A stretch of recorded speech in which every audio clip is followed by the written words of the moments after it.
everyone, and welcome back to the PanelCast. I'm your host, Freddie, here with the lovely AJ. Hello, everybody. How you doing today, AJ? I am not well, Freddie. Not well Nor at am all. I. And we'll explain why in a little bit, but for right now, other than that, doing all right. Feeling a little healthy. Sure. As you can tell, I am in honor, wearing my mask, I got my my shirt helmet. on. We'll explain more on that in a minute. A lot of you already know, but hey, for those who don't know, we'll talk about that soon. Um, and today is episode 319 of the PanelCast. And today we are going to be reviewing Batman Knightfall, uh, Apple TV series WondLA, hard to say, and Motor City. We also have some news stories to share and AEW's Match of the Week. AJ, why don't you start us off today?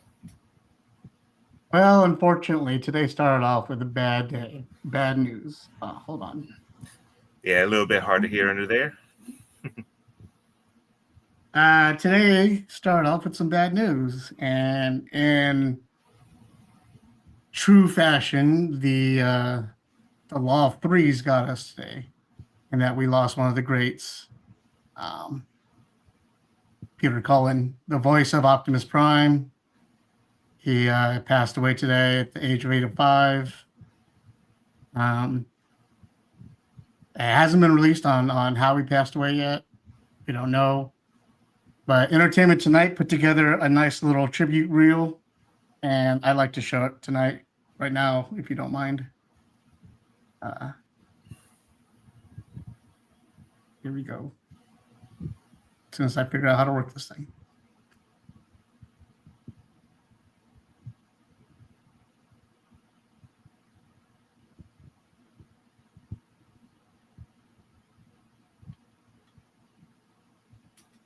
Here we go.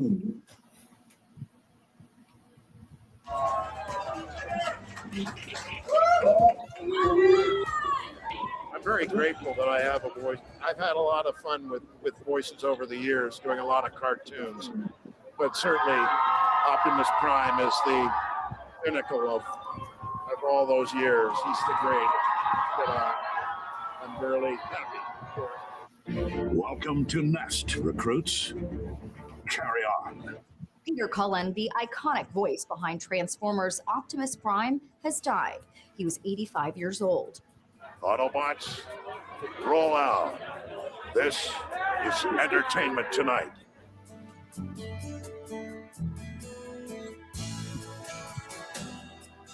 Born in Canada, Peter got his start in entertainment in the late 60s on the kids' TV show The Buddies. Mirror, mirror on the wall. Should I go to sleep and have the nightmares? Soon after, he became the announcer for the Smothers Brothers Comedy Hour before joining the ensemble of the Sonny and Cher Comedy Hour. Your Highness. While working with Sonny and Cher, Peter started doing voiceover work, leading him to the role that would define his career. Do you ever drop like the Optimus Prime voice when you're like out to dinner or like when you're like at the airport or something saying thank you? Well, I must admit, maybe after a couple of apple ciders, I'll throw out Autobots, transform, and roll out. High tide, my friend. Welcome to Earth. He voiced Autobot Optimus Prime in dozens of Transformers projects over 40 years, most recently in 2023's Transformers Rise of the Beasts. You brought a human here? I'm nobody. I ain't even seen nothing. I'm not even seeing anything right now. I started the series back in 1984. It has been over 40 years, since the beginning of Transformers. Peter also lent his talents to hundreds of other characters, including Predator in, well, Predator.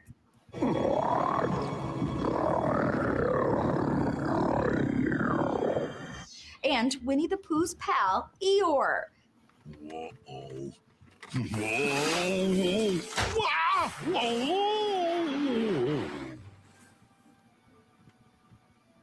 Whoa.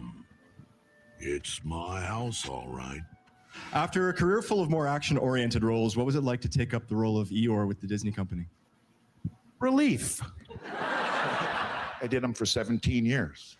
Peter died at his home in LA on Wednesday, surrounded by loved ones. A cause of death is not yet public. He's survived by his 4 children and 3 grandchildren. For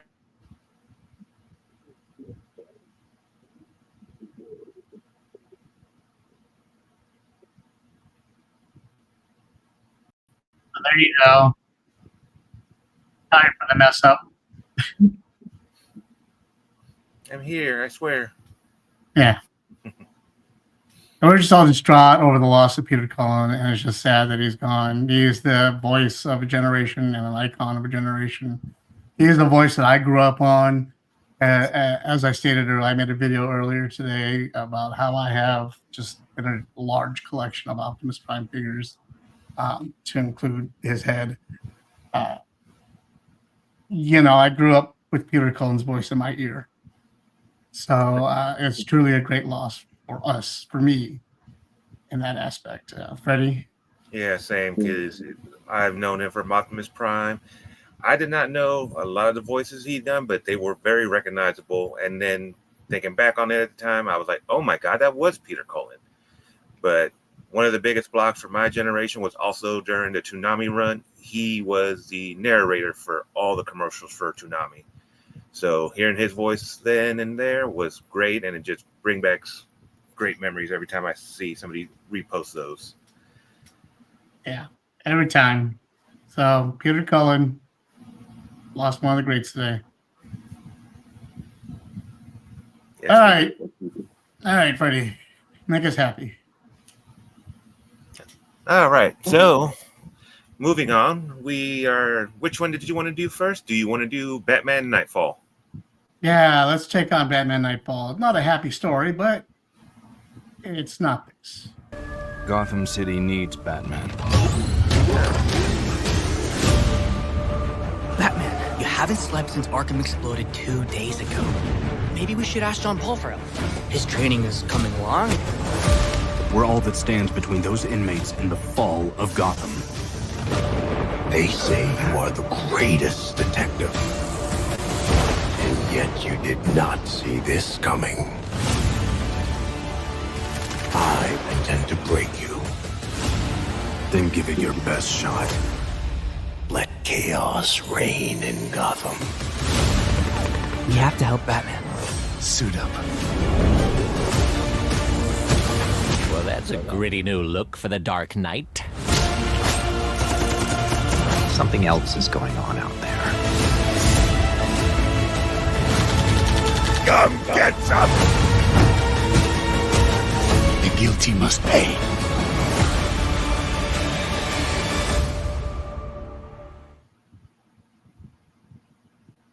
There you have it. Batman Knightfall Part 1 came out this past week, and I sat down and I gave it a watch. Woo! Was that movie exhausting? If you're unaware of the Knightfall series, based off of a series of comic books, a run that came out a few years ago, very long time ago, actually, on DC Comics. And it was one of those crossover events that took place over a lot of different comics in the DC universe. And what it involved was someone had let out all the villains from Arkham Asylum, let them loose all over Gotham, and Batman had to go and capture them all over a span of time. Now, he doesn't give himself a break. He runs himself ragged, and all the villains are just going crazy and having a blast. He takes it upon himself to do all this stuff, and in the meantime, runs himself exhausted, and it eventually leads to his downfall. So that's what this series is showing all the events that lead up to that part, and eventually that part itself. For me, it was brutal. I thought it was a very brutal series, episode, show, whatever you want to call it, part 1. It held nothing back. It did not follow the books per se, but it didn't veer too far. it seemed to focus on the brutality more than anything. And I kind of enjoyed that because that's what we needed. That's what this is. It's a very down-to-earth, back-breaking, fucked up story. And so that you feel exhausted by the end. You're supposed to feel like Batman does at the end of all of this. And that's the feeling and emotion that you get from watching this movie, in my opinion. I dug it. I thought it was great. I'm excited for the next two parts. Yeah, I don't know when the next two parts are coming now, but I'm excited for those as well. Did they have a schedule or? They might. I didn't look it up. I'm lazy. Me too. I'm like, oh. Today was a bad day, like I said. But yeah, no, I mean, the animation for this show looks great. I think I've seen a few of the comic strips, and the animation for it does do pretty well in its or does give it a little bit of justice. I'm still weirded out by the shoulder pad things. Yeah, the spikies. Yeah, I'm like, shoulder pads. What's gonna happen if you need it? Like, nope, you're just gonna stab yourself in the head that way. That's the only thing about his suit. It's questionable to me, but no, the storyline, it is fun. I'm enjoying it. Like you said, it's very brutal. It's keeps you on the edge of your seat. But for those like me, I don't know what's gonna happen next, and I'm just like, oh man, what's next? What's next? I want to know. Tell me. Just in that first part itself, not even the rest of the series. Concluding that, I want to see the rest of the series as well. Right. Anson Mount voices Batman in this one. And if you're not familiar with Anson Mount, he is Captain Pike on Star Trek's Strange New Worlds. Oh, okay. He was also in Hell on Wheels. He was the main character in Hell on Wheels. Very good actor, very great actor. And he does a good job of voicing him. No Kevin Conroy, but he does a very good job of voicing Batman. Bane's voice was done really good.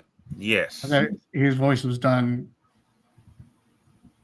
on par. Like, it was done really good. So overall, I'm going to give this a good old-fashioned 4 Little Richards.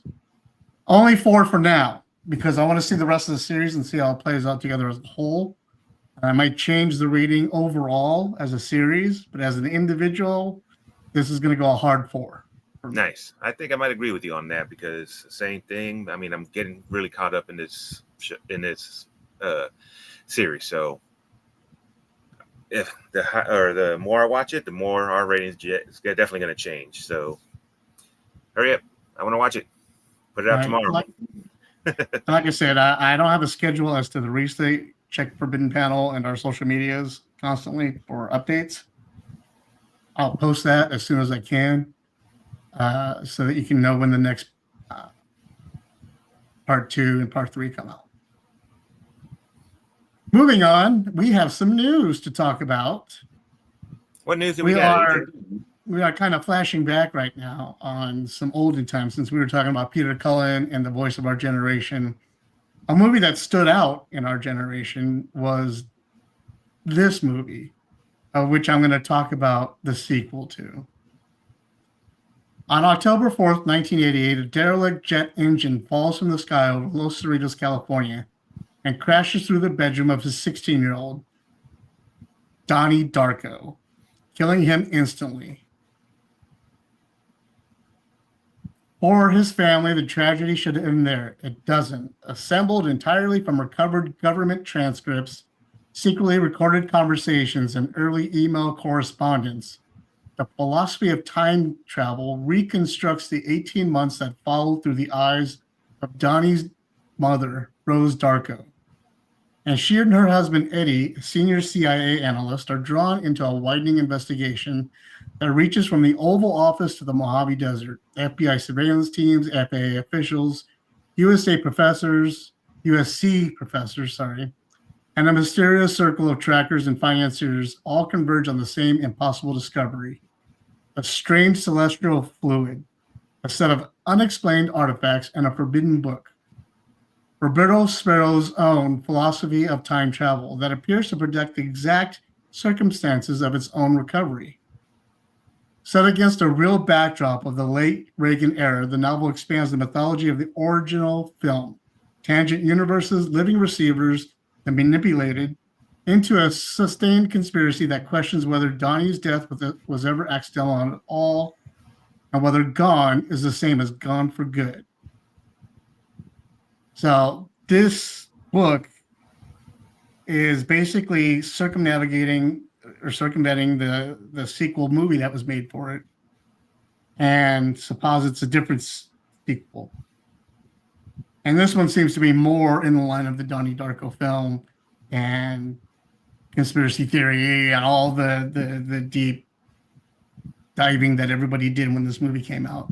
Even so much so that Easter eggs were released, and a version of it was released so that it was told in chronological order, which in my opinion ruined the movie. Not chronological order, but they gave chapters and everything and clues that gave away the movie that weren't in the original movie. So now this book has come out further investigating the Donnie Darko mystery, and it's going to ignore the sequel and redo a sequel and try and get a movie made based off of it, starring the original cast. We'll see how that works out. But I'm very interested in it because I loved Donnie Darko growing up, and I'm a big book reader too, so I'm going to be checking this out. What do you think, Freddie?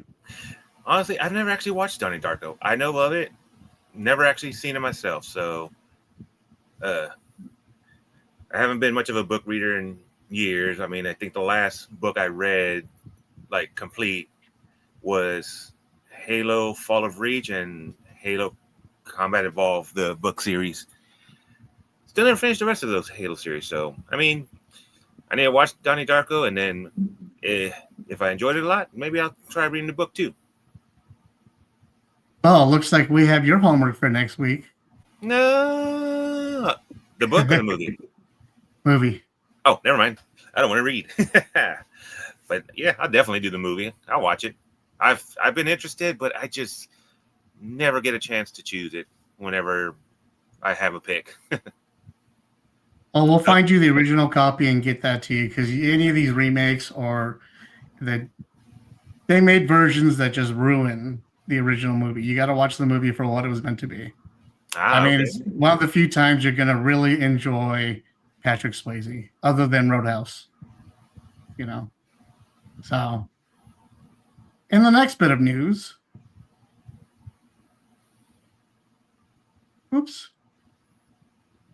filmmaker Ridley Scott confirms he's still pursuing a follow-up to 2017's Alien Covenant film, project that would essentially end the trilogy that began with 2012's Prometheus.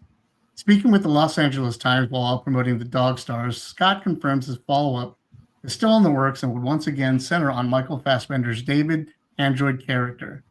He tells the outlet the story will pick up with David creating a brand new world for himself and remains fascinated with the malfunctioning AI character. AIs can go off, no shit, and if they do, it's like a bomb. A little over a year ago, Scott had indicated he was done with the franchise and had similarly handed the keys over to Alien Romulus director Fede Alvarez to helm the follow-up to that film. At the same time, the Alien Earth series aired on FX, with second season currently in production. Reports emerged months ago that Alvarez exited the Romulus sequel over creative differences, possibly involving Scott, while filmmaker Sebastian Vanasek was also linked to some non-Romulus related project. And earlier this year, Scott told the Radio Times that the potential for more stories with David was super fascinating. So at some point, it sounds like he wants to veer away from Alien and go into AI David land. No. Don't you realize that that's what killed the franchise in the first place? I love Alien, Prometheus, and Covenant and want a finale to that trilogy, but centering it on David is what killed that franchise in the first place. They need to move on from David and focus back on Alien and get back to the lore. Take us to LV-426, where you're supposed to take us in the first place, and tie the franchise together, finally. Tie the prequels to the original film and make the timeline complete, please. However, I am excited that we're getting Alien movies. So, You think they're trying to make another Ripley with David? Who knows? Yeah, I don't think they're gonna have another Ripley. It has to focus just on the aliens and whoever has to deal with those aliens. So, which they're doing fine with Alien Romulus. We got the two people there, the android and the girl. You know, just continue on with that story. But if they're going to go into a prequel and finish the prequel, then they need to tie it to the actual Alien, the original Alien movie. That's fair. In my opinion. Let us know in the comments and chat section what you guys think, what your opinions are. We're really anxious to know what you think as well of any of the stuff that we've been talking about all night long. I see a couple of you are watching right now. If you're in chat, say hi. Let us know what you're doing, what your thoughts are. Meanwhile, Freddie wants to review this movie. This is me, Eva. And this is Mother. I was raised underground, in a bunker. The Earth was sick and needed time to heal without us. Now, after years of training, I am finally ready to meet other humans. What's on the other side of this? I don't have information on restricted areas.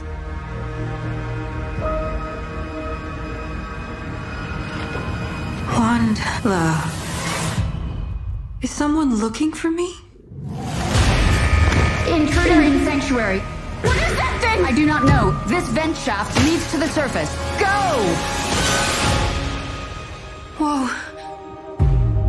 Where am I? She is a human.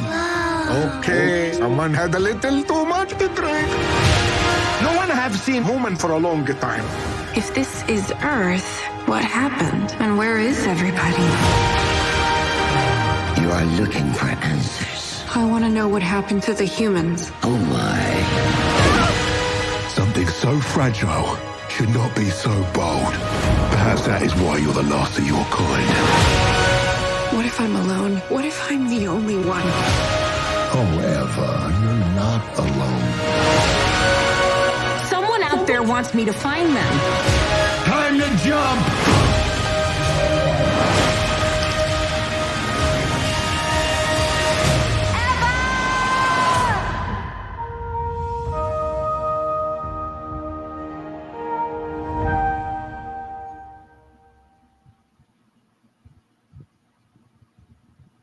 Ready? That is one. So yeah, it's like I said, it's forced to flee her underground sanctuary for Earth's surface. Eva discovers a world unlike anything she expected. As she journeys across perilous terrain and unknown civilization, Eve asks if she's the last, or whether she is the last human. This show is actually fun. I've seen clips of it on TikTok before. It caught my eye, but it didn't caught my eye enough to actually, get me to watch it at the time. It is a short series. It literally has 3 seasons, each with about 6 or 7 episodes. And it was actually pretty fun. It's kind of like a kid version of Fallout in the terms of you have somebody underground who goes to the surface and explores a world that she's not used to. She's supposed to be on Earth. Why does Earth look different? Why is she on Earth? Is she somewhere else? Those are questions to ask, and she's trying to find out herself. As you've seen in the trailer, you see all these creatures of different kinds, different fauna. No, flora and fauna. Yeah. Yes, that are very alien to what she was taught. She was taught what we know as our life is now. We know our trees, we know our animals, we know our civilization. Where she goes is new to her and new to us as an audience, and it was fantastic. I had fun with it. It was too short of a series for me, but man, I would love a couple more episodes at least each per season. As it's stated in the trailer, it's based off of a series of books. Never read them, didn't even know about it. So, All right, I don't know if it's one I'll also try to read as well. Again, I'm not big on reading, but hey, I'll give some books a chance at some point, but I just don't have the time, really. How did it look to you, AJ, in terms of just looks? It looks cool. I mean, that's about it. I held no interest to me because, as you said, it seems very Fallout, very silo, and there's a lot of that out right now, and I'm a little burnt out on that whole idea. That's fair. You know, but it seems cool. Like maybe if I'm not on my fourth run through of Fallout, about watching it, but you know, currently wrapped in that world right now. So, like I said, it's 6 episodes, and well, the first season is 6 episodes, but semi-spoiler, they don't spend the whole time. Well, yeah, they don't spend the whole time underground. So, but like you said, it's all like everybody escapes their silo of some sort in all these other shows, Fallout, Silo. So, but yeah, no, I mean, the characters are pretty fun. They look gorgeous.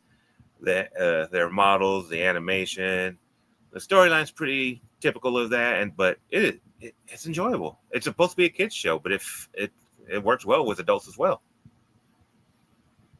What would you rate it? A couple times, I'm like, why? Why are you doing this to me? This is a kids show. How dare you? But yeah, it's definitely worth a watch if you want something short to watch. Again, 20 episodes, about 30 minutes each. It's enjoyable. What would you rate it? I would give it a 4. Again, mostly I would give it a 5 if it was just slightly longer. Maybe 25 episodes. 26 between the, have it 26 between the 3 seasons, but I feel like they could flesh out a couple things a little bit more, but it was still great. Still kept me on the edge of my seat for the few episodes that there was, but definitely worth a rewatch as well, just so I could catch all I missed out the first time. There's so much going on, so many beautiful views you could just admire. So yeah, definitely worth the watch. Awesome. Well, thanks for the review. Of course. And what do we have? I am now going to review. Sorry, go ahead. Sorry, I said, what were we planning on next? Oh, I'm going to talk about. Unfortunately, I cannot show another trailer. Otherwise, we're going to get copyrighted. So I'm going to add to the stage the Motor City image. I saw Motor City yesterday and was extremely impressed at this film. Motor City is about this guy, Alan Rickson, who falls in love with this girl and gets framed and sent to prison for 25 years for, again, he's framed, so a crime he didn't commit. And when he gets out, he plots his revenge and goes out and tries to get it. Now, this movie has all the familiar tropes of a story like this. We've all heard the story. We've all seen it. We've all watched it play out many times. I'm sure Jason Statham did it about 17 times. It's a very familiar story, but that works on its behalf because the film has no dialogue. That's right. They don't talk during the entire film. It's done like a comic book in that the action and body movements and their expressions and everything tells a story in itself. And you can see points where basically you can only hear what the camera can hear. Ooh. And whenever there's a conversation about to start, the camera pans out. You can see them talking, but you can't hear it. So you get the gist of what the conversation is about because the story has led you to that part. But you don't actually get to hear the story. You just got to follow what's going on screen. And I was able to make everything out perfectly and be able to tell what was going on and follow it easily because, again, it's such a familiar story. But the way it's acted out, the way it's played out, the action in it, the violence, the everything about it. The bad guy is such a cruel asshole. and you're just Team Alan the entire time through.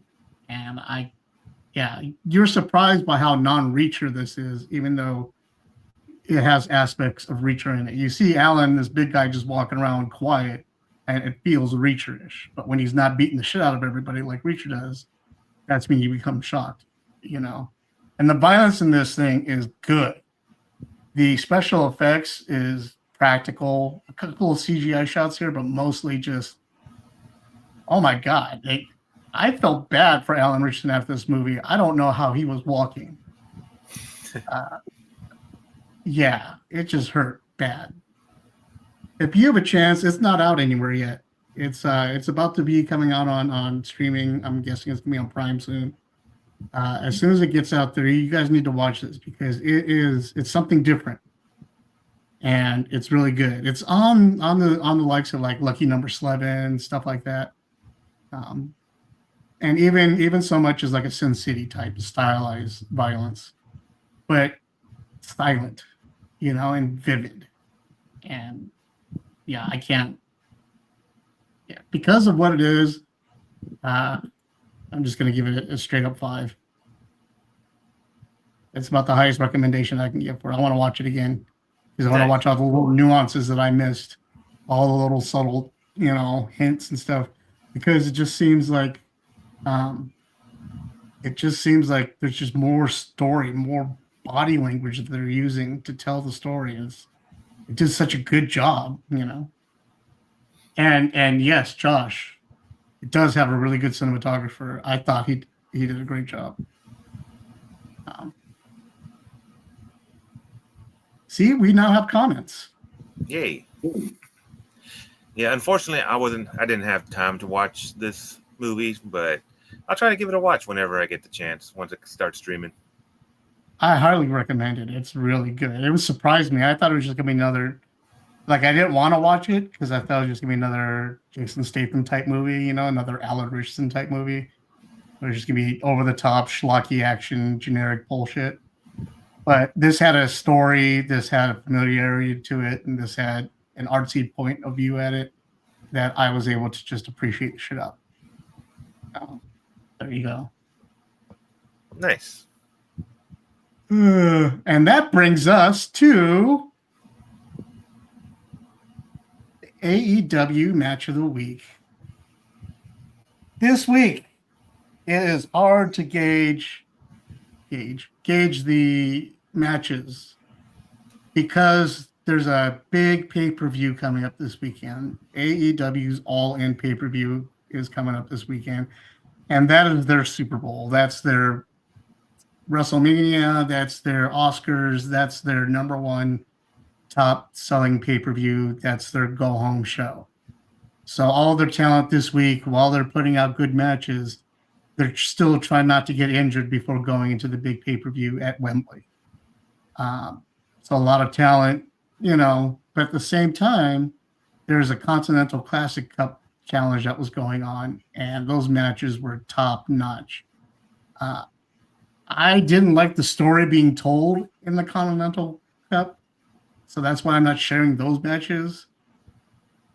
It just, the story was stupid to me, in my opinion, but the matches were top-notch and the wrestling was great. This match is Swerve Strickland versus Jungle Jack Perry.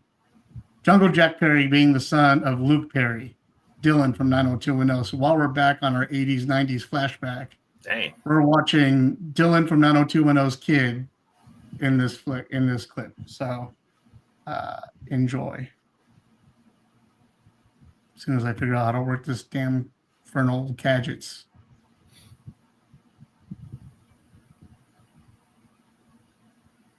Looking for the house call. No, Perry rolls through. Perry, thrust kick. Hot swerve flush on the jaw. Jack Perry looking for the knee strike. Oh! Strickland wipes out Jack Perry. Combine that with the fact that Jack was rushing out of the corner. What a house call that was. Swerve. Stop. Oh, no, Perry. Rolls through. Track center of the ring.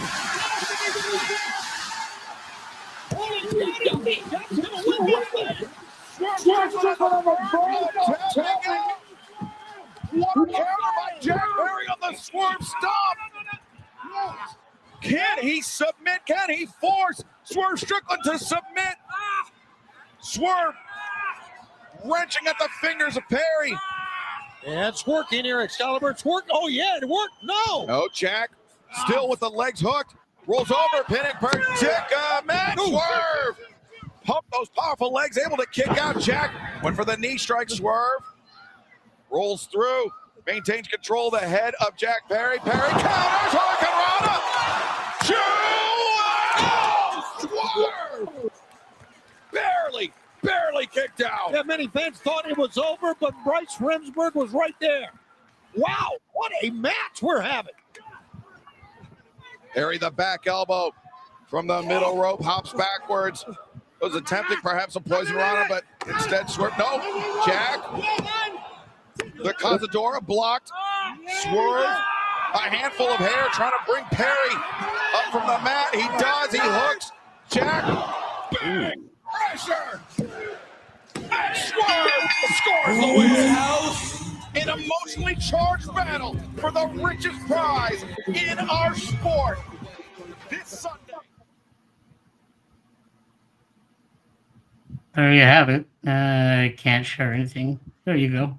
Bye. We're back. Yeah, so that was Jack Perry and Swerve Strickland in the match of the week. It was a very powerful match. A lot of great back and forth, which is what I always like to see. Not a lot of time-killing match moves, which is something I hate. And it was a great finisher. I mean, him grabbing the handful of hair and just pulling him straight up like that. Dude, that was hurt a great me. move. Right? That luckily it doesn't hurt me anymore.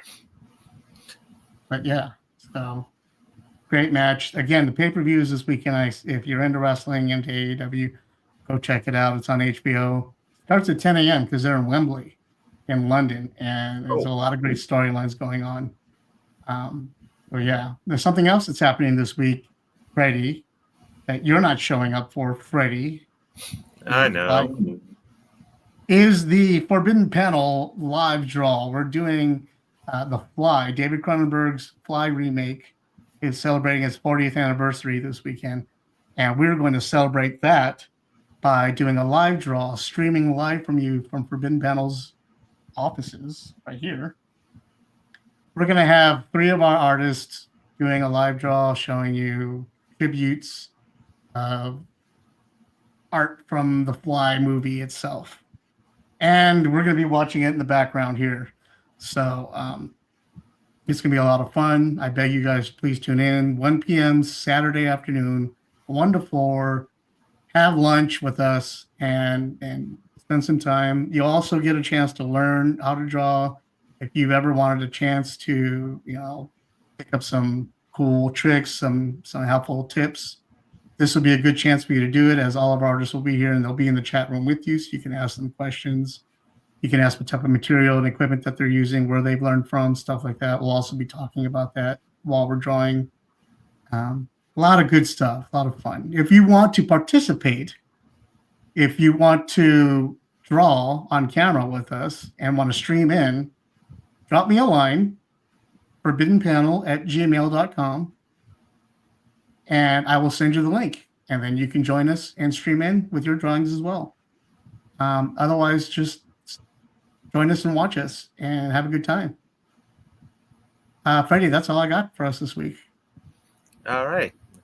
Well, I don't have anything for us today. So thank you for everybody for tuning in. Thank you, AJ, for having me. Please like, share, and subscribe to our channel. Follow us everywhere on social media under Forbidden Panel. Our social media is filled with news, content that we can't cover on the show. So make sure to head over to for your daily updated needs. We hope to see everyone back here next Thursday at 8:30 for episode 320. Until then, have a wonderful day. Until all are one. Rest in peace, dear Peter Cullen.